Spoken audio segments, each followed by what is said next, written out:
Hello ladies and gentlefolk, Reginald Scott here, and today I've got a bit of an unboxing video for you. This just arrived in the post from Wiggle, and because I've got a memory like a sieve, I can't remember what I bought, so this is going to be a surprise for you and for me, which is great because who doesn't like surprises? Anyway, without further ado, let's get this box open and see what kind of interesting things I bought from Wiggle and then completely forgot about.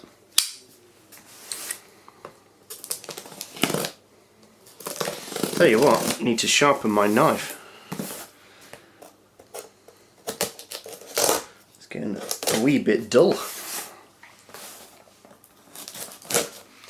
There we go.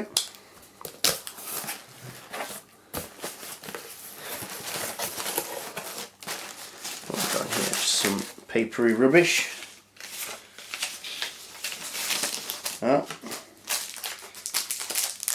Ubiquitous Haribos. As you all know, these are excellent as chain cleaners, as in my other video, the Haribo Hack. True story. Packaging. Oh, okay, so they've given me a gel of some kind, an SIS Whey 20. I have no idea. Oh, it's lemon flavour. I didn't order this. This is just something I guess they put in the box for free. I don't know whether they're doing some kind of promotion at the moment, but that was nice of them, I guess. What does this actually do for you? It's 20 grams of protein. Do I drink it or what? Maybe I inject it. Lemon flavoured whey protein gel with added sweetener. Directions: consume within 30 minutes post-exercise as a high-quality protein snack. Doesn't look very appetizing, but thank you anyway. Cheers, Wiggle. That was kind of you, I guess. Ah, brilliant. Keo cleats, or cleat blocks, or whatever they're called. Anti-slip road cleats. Compatible with Keo system. Now, I don't actually need these at the moment. I've already got a set that are in pretty good condition, but they were an offer, and I always like to have a backup just in case I snap some or I break them, so that's good. What else we got in here?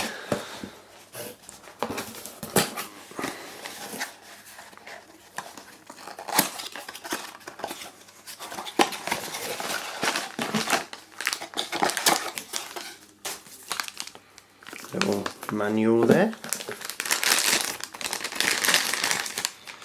I bought a stem. It's a really short stem, and the reason I bought this one is because my girlfriend was having quite a lot of difficulty riding her bike that I built her because she's quite small and petite, and she couldn't reach the bars very easily. So my intention is to shorten the stem length by using something this small and bring those bars back towards her so she can reach them more easily. So that's nice. Actually, really nice piece of kit. This feels sturdy, but it's not overly heavy, and it's hollow as well, so it's quite light. Yeah, I'm impressed by that so far. It looks really nice. Can't wait to get that on the bike. Now, along with that, because it's an old bike, I bought this thing, which is a stem conversion kit, and the idea is that this goes inside the stem. Originally the bike has a what do you call these? Quill stem. Okay, a quill stem with a instead of a headset. So this replaces the original quill stem, and then hopefully you're able to bolt this onto the top, so it converts to the I believe they're 31.7 or 31.8 millimeter size instead of the traditional 1 inch. So there you go. So that's good. Can't wait to test that out. I'll have a look at that in a minute. And then finally in our box, we've got this. I was looking for a new bright bike light, and originally I considered a couple of different options, but I decided to go for this one in the end. This one's supposed to be, I think that's 35 lumens. Yeah, 35 lumens from this Night Rider light. And obviously there's going to be a review to come on this one, but like I say, the reason I went for this is because it's supposed to be quite bright. I wanted a light that would be visible in daylight, and what I liked about it was the mounting system on the back of this enables me to either click it onto material, because it's got a little clip on the back there, or it's also got an adjustable mount, which is good for aero seat posts, sorry. And the new bike that I've got has got an aero seat post, and my lights don't fit to it very well. I was having to tie wrap them on and things, so that's why I bought that. There was another light that was like 100 lumens, a bit more expensive. It was about £40. This was only £25, I think. And I did consider that one, but the only problem with it was the mounting system. And the mounting system was just a rubber strap, and it didn't look like it was very secure. And it also pointed the light downwards because of the natural angle of your seat post. Whereas this, as I say, is fully adjustable. So we'll have a look at that in a minute. Right, so let's take a closer look at this thing. So it does fit, which is great. I wasn't sure about the measurements online because sometimes when you're trying to connect two different bicycle pieces together on an online store, it can be difficult to know what your measurements are, and it takes a little bit of research. The hardest part about this project that I'm doing is that all the measurements given for these things are in imperial measurements, so they say 1 inch and 1/1/8 of an inch, which is quite confusing. And then all the measurements for these modern style headsets and stems and things are all done in metric. So I believe that this is 1 inch and this is 1 inch and 1/8 of an inch, and that fits into the 31.7 I think that's right, 31.7 millimeter headset, well, stem and headset. That would be like your normal everyday bike, and then this thing is like the old traditional bikes. This was about £14, I think, something in that region. This was really reasonable. I'll get the prices actually. I have the prices here. So the threadless stem converter is £14.99, so 15 quid. So that is actually, I would say that's quite expensive for what it is. But hopefully I'll only ever have to buy one, and as I say, it saves me time of making one. And the stem, this black stem here from Dida, is £18.15, and it's fully 3D cast, supposedly aluminium stem, and pretty well made, sturdy, and really nicely finished as well. Paint job's good and everything. So I'm actually quite happy with that. Right, what else have we got here? The rear light, the red rear light, the Night Rider light, is 25 quid exactly. And the Keo cleats were £9.95, so about 10 quid, which is what you usually pay for these sort of things. And I tend to use the black ones, as you can see.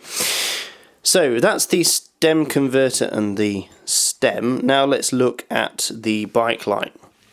So like I said, I was looking for a bike light that would fit to my aero seat post, would be versatile enough to have a clip as well, and would be bright enough for use in the daylight, which is exactly what I've got here. The only negative I've heard about these lights so far, I mean, I've not heard any negatives about build quality or reliability yet, fairly all-round very positive reviews. But the one negative I have heard is if you look here at the bottom, there's that little rubber stopper. I believe it's actually silicone, and that hides the port for the USB connection to charge it, which is here. This is the little USB lead, which allows you to charge the thing from your computer. I think the charge time is about 1.5 hours. Does it say on the packet? Yeah, 1.5 hour charge time. That was a pretty good guess. Yeah, I'm told that that little boot, or that little toggle there, falls out while you're riding, so it kind of slips out of place. Now if that's the case, I'm going to have to find some way of preventing that from happening. I won't say too much about this yet, because as I say, I'm going to do a full review on it, and it would be nice, I think, if I don't encourage you to go out and like buy this, because if it does turn out to be absolute rubbish, I'd hate you to waste your money on it. So let me waste my money on it, and then I'll tell you if it's actually any good. Okay? let's play around with the light to begin with. Woo, okay, that's pretty bright. There's a indicator light up here which is blue. I don't know whether you can see that that's blue. And when it's blue, that means good, plenty of battery, and when it goes red, that means time to charge me. If I press the blue indicator light again, it goes, oh, that looks like a low setting. Okay, so we started off on the highest setting there. So that's like burn the back of your retinas out kind of setting, and that's your standard setting. So I think I'll probably use that one in daylight. And I'm told by the instructions that if I press and hold this for 3 seconds, there we go. We're into the kind of flashing modes now. This thing's got 6 modes overall. That's like the alien heartbeat pulsation mode. And then if I press it again, we've got a very sort of blinding bright flash, like a gunshot or something. And then there we've got sort of drug-fueled disco light. That is really annoying. I don't think I'll be using that. People will intentionally be running me over if I use that one, I think. That is really nasty. That's almost too obnoxious. Look at that. Absolutely blinding. Let's go back to that one. That's a bit more civilized. On the sides, you probably can't see this on the internet, online, through this video medium, but I didn't notice this when I looked at some other reviews, and people didn't actually say that light on the side there, which gives you the side view of the light, sort of gives you a little bit of all-round visual effectiveness. That's actually yellow. It's like the indicator light on the side of a van or truck, which is quite nice, really. It's a nice touch to have that yellow rather than just red like everything else. And I believe, looking at it, yeah, it's driven off the main LEDs. So if the front one flashes, the side one flashes as well. Let's try and get that back to the normal mode. There we go. You can see that maybe a bit better there.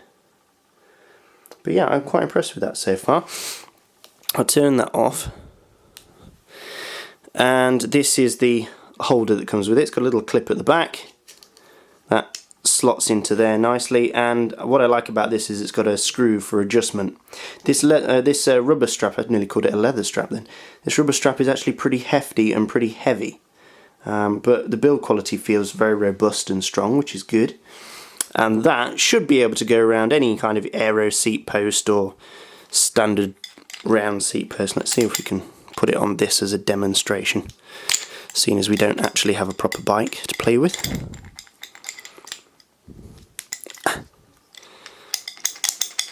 There you go, it's falling off. Maybe it's not as good as I thought, or maybe this thing's kind of been greased up, I don't know. No, it's not actually. Let's see if we can get this to actually hold on there. This is a little bit thinner than a seat post. I should have really put it on that section, shouldn't I? But there you go, that's the general idea of it. I don't think that's going anywhere. So great.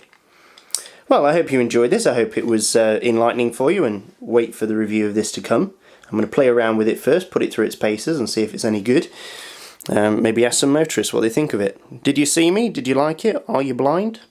Yeah, so there you go. Thanks for joining me and having a look at my new toys.